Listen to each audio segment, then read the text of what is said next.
夜は猫と一緒。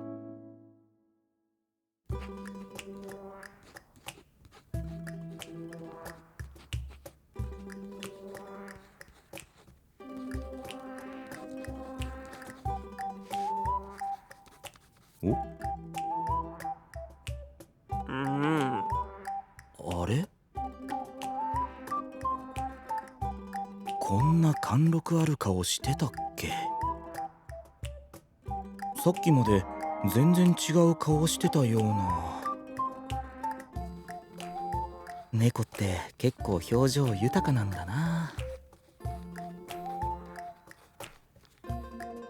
ん？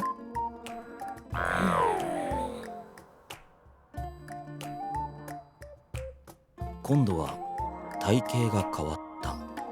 見るたびに顔や形が違って見える。いつだってあなたを待っているから。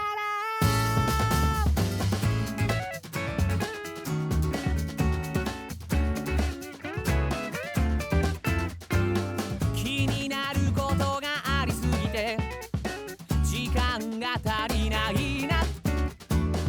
意地悪をしてるわけじゃない、意地張ってるだけ。あなたが構ってくれなくても構わず向かうから。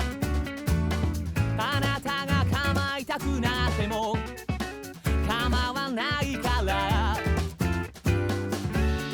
大切なあなたの呼ぶ声がする。